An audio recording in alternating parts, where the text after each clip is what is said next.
Bonjour à tous, je suis Technograde. L'épisode qui va suivre étant assez court, j'en profite ici pour faire une petite annonce qui est quand même pour moi assez importante.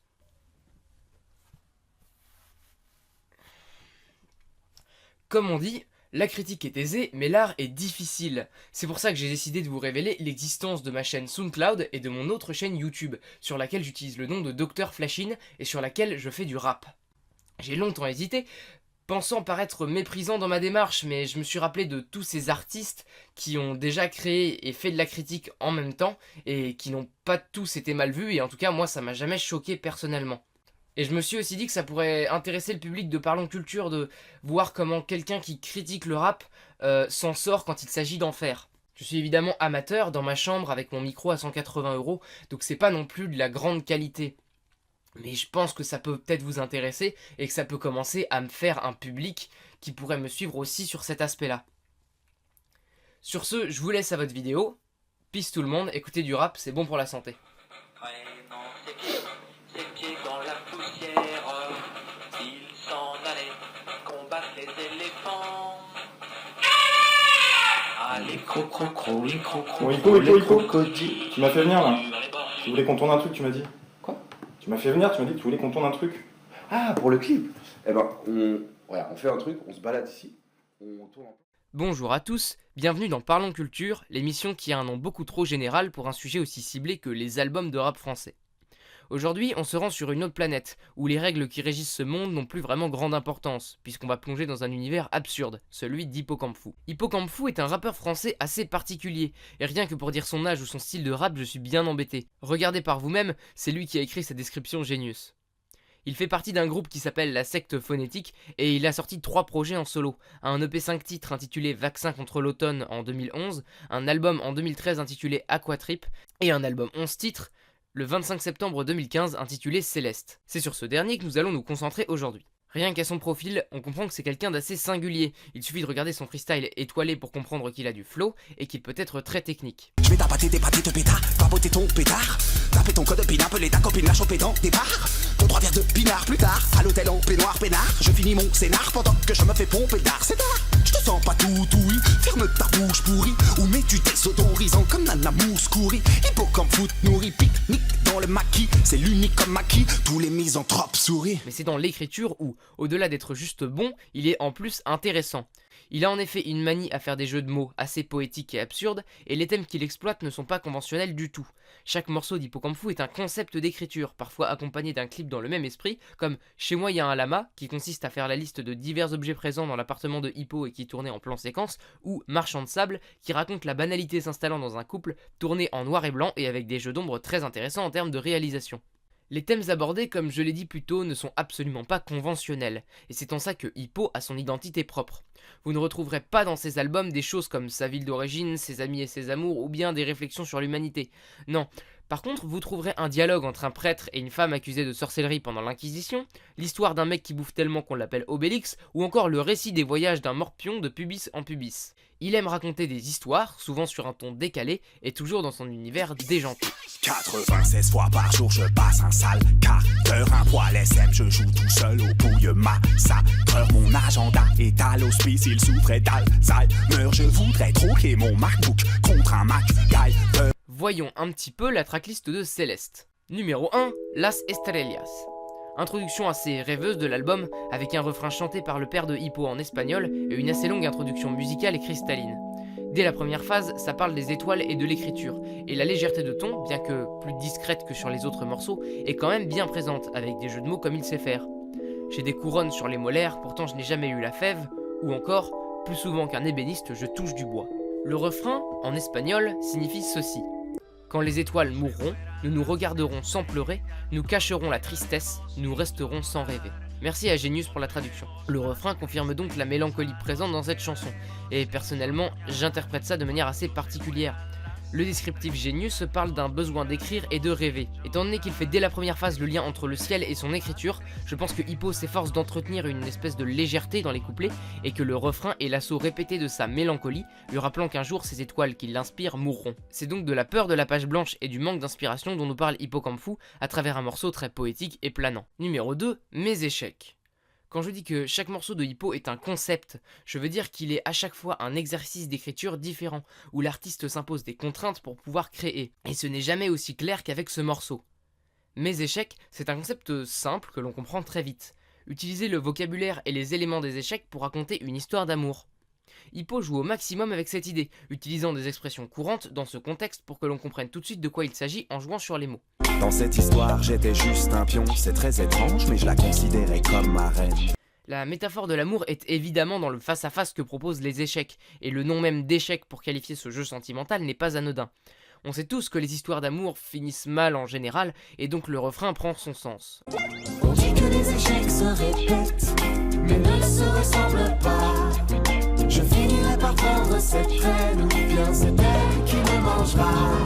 Ça reste quand même à moitié optimiste, dans le sens où les échecs ne se ressemblent pas, et que donc malgré le fait que toute relation serait vouée à l'échec, au moins elle est unique et ne ressemble pas à la précédente ou à la suivante. Je ne serai pas très objectif en disant que j'adore ce morceau, parce que ce genre de métaphore filée est un concept d'écriture que j'affectionne particulièrement. Numéro 3, Obélix. Hippo dit que ce morceau est une auto-caricature, et c'est vrai qu'il est bien exagéré. Ici, le fond n'est pas hyper important, c'est juste un mec qui raconte à quel point il bouffe mal et beaucoup. C'est bien sûr un prétexte pour faire un morceau technique et rapide, avec quelques belles trouvailles quand même. Je graille tout ce qui est trop gras, je peins mon portrait funéraire sur les parois de mon estomac. On note aussi une paronomase assez intéressante dans le refrain. Quoi ? Qu'est-ce qu'une paronomase ? Eh bien, c'est lorsque l'on répète 2 fois la même chose ou presque, mais que ça n'a pas le même sens. Texte.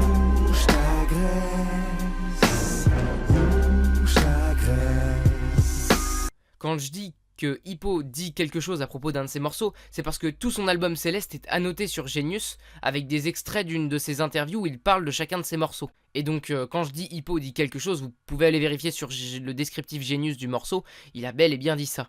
Numéro 4, Si j'étais. Morceau écrit comme un portrait chinois, avec toujours des bons jeux de mots comme si j'étais un péché, je serais mignon, ou bien si j'étais un mot, je serais celui de la fin. Encore un morceau basé sur un concept d'écriture. La contrainte du portrait chinois, pour ceux qui ne connaissent pas en gros, c'est de se définir par rapport à si j'étais quelque chose. Maintenant, question type portrait chinois. Si tu étais un végétal, Un roseau. un roseau, Lui se plie mais jamais ne rompt. il y en a un qui m'a répondu un chêne. Ah ouais? Et j'ai parlé du roseau. Numéro Ouais, 5, bien sûr. Pubis ennemi. Dans la famille des sujets improbables, je demande le grand-père, Pubis ennemi. Je l'ai évoqué plus tôt, c'est ce morceau qui retrace le périple d'un morpion. Mais ce morpion est immortel, puisqu'avant de rencontrer Hippocampe il a rencontré Ulysse ou Cléopâtre. Je ne prêtais pas beaucoup d'intérêt à ce morceau avant de lire sur Genius la description qu'Hippocampe a lui-même rédigée. Ce serait un morceau clé de l'album. Je cite: « C'est un morceau clé de l'album car c'est la rencontre avec ce morpion qui me donne envie de voyager et de fuir mon quotidien d'outre-mangeur solitaire. » Étant donné les autres personnages évoqués dans la chanson, ma théorie serait que ce morpion piquerait les gens qui sont destinés à rentrer dans l'histoire, puisqu'il parle avant de Ulysse, Cléopâtre, etc. Après, c'est une théorie comme une autre, on peut tout à fait penser autre chose, ça pourrait être aussi le morpion qui lui a donné l'inspiration d'écrire par rapport à ce qu'il dit dans sa description Genius. Dans tous les cas, ça prête à interprétation et c'est plus profond que juste une histoire comique. Numéro 6, Presque rien. Attention, ceci est mon morceau préféré de l'album. Presque rien consiste en une liste d'éléments essentiels au bonheur de Hippo et de Gaël Faye qui est en featuring. On trouve énormément de jeux de mots ici, du guide du retard à la poudre de fédulogie. Mais ce qui me fait toujours délirer dans ce morceau, plus que ses couplets, c'est le refrain, voyez par vous-même. C'est simple, je suis un mec serein pour mon bien-être.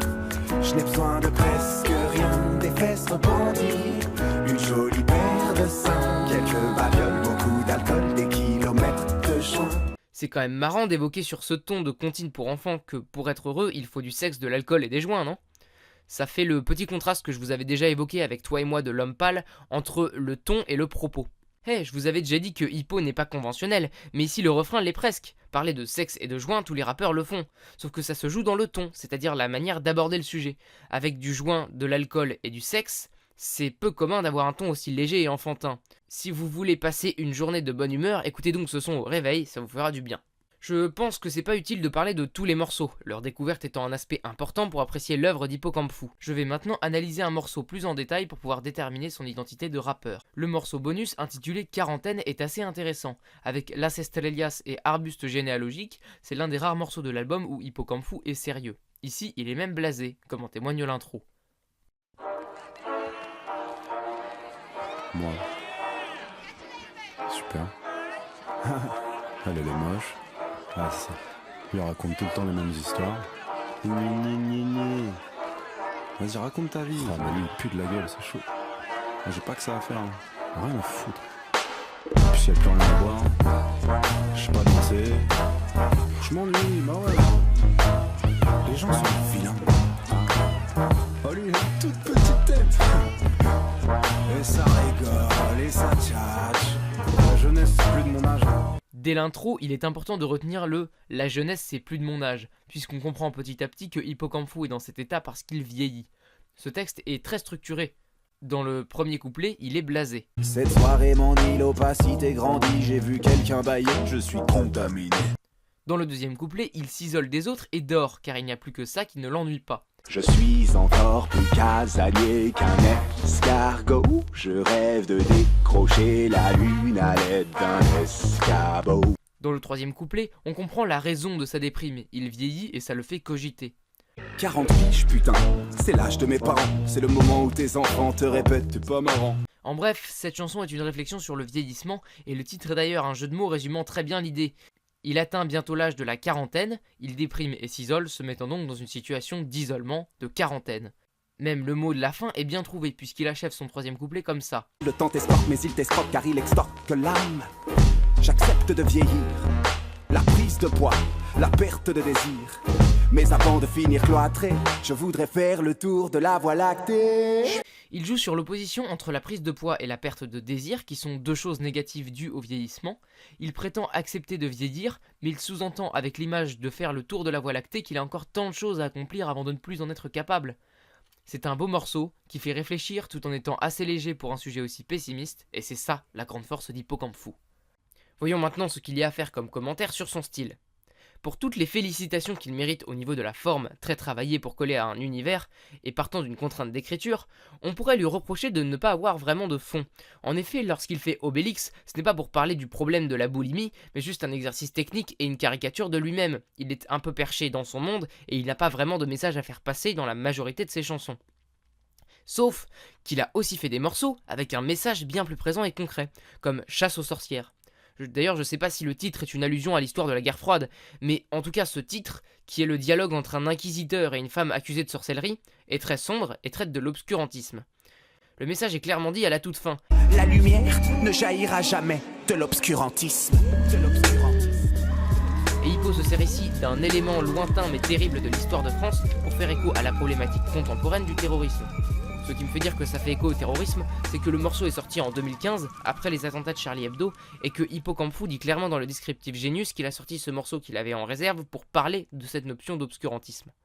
En conclusion, par son identité, ses démarches et jusqu'à l'explication lui-même de ses morceaux sur Genius, on voit bien que Hippocampfou n'est pas quelqu'un qui fait n'importe quoi.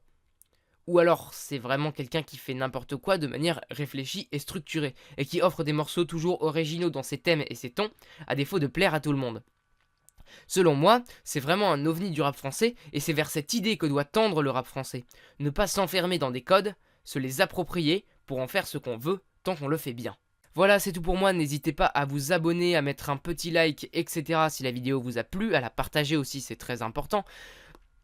Vous pouvez retrouver ici les différents liens vers d'autres vidéos et aussi vers du coup ma chaîne Dr Flashin Music sur laquelle je fais mes morceaux de rap à moi. D'ailleurs, n'hésitez pas à aller voir donc cette chaîne là. Je poste les morceaux en premier temps sur SoundCloud et ensuite sur YouTube. Donc si vous voulez avoir les morceaux dès qu'ils sortent, vous allez sur la chaîne SoundCloud que je mets aussi en lien.